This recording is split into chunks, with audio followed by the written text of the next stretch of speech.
నిరసన తెలుపుతున్న వేలాది మంది విద్యార్థుల మీద లాఠీ చార్జ్ చేసి బాష్పవాయువు గోళాలను ప్రయోగించడు, తుపాకీ తూటాలను పేల్చాడు, వందలాది మంది విద్యార్థులను గాయపరిచాడు, తలకాయలు బగలగొట్టిండు, చేతులు విరగ్గొట్టిండు.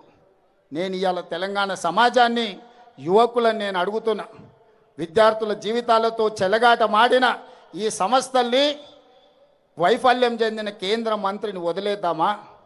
ప్రశ్నించినందుకు ప్రజల్ని పశువులలాగా చితకబాదిన కేంద్ర ప్రభుత్వాన్ని వదిలేద్దామా?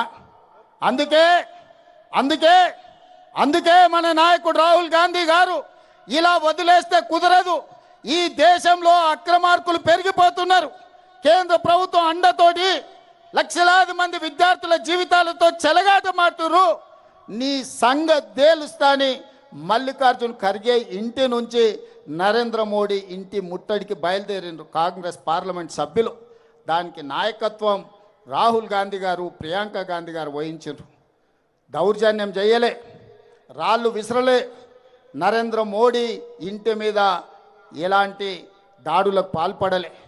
శాంతియుతంగా మహాత్మా గాంధీ వారసులుగా, ఈ దేశానికి ప్రాణాలు ఇచ్చిన మహాత్మా గాంధీ స్ఫూర్తిగా, ఈ దేశం కోసం అమరులైన ఇందిరాగాంధీ స్ఫూర్తిగా, ఈ దేశం కోసం చివరి రక్తపట్టు దారబోచిన రాజీవ్ గాంధీ స్ఫూర్తిగా ప్రశాంతంగా మోడీ ఇంటి ముందు రోడ్డు మీద కూర్చొని నిరసన తెలుపుతున్న రాహుల్ గాంధీ గారిని, ప్రియాంక గాంధీ గారిని పోలీసులను పెట్టి కొట్టించి రక్తం చిందేలా గాయపరిచి రోడ్డు మీద బరబరా ఈడ్చుకుంటూ పోయినరు.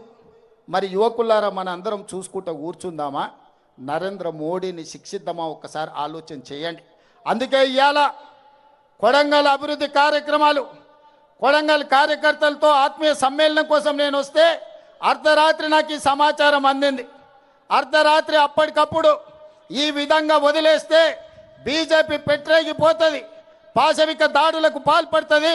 ఖచ్చితంగా కొడంగల్ చౌరస్తా అంబేద్కర్ సాక్షిగా నరేంద్ర మోడీ గుండెలు అదిరేలా నినదించాలని ఇవాళ మిట్ట మధ్యాహ్నం ఎర్రటెండల మనం వేలాదిగా ఇక్కడ మనం జమైనం. Subscribe us and press the bell icon for more interesting updates.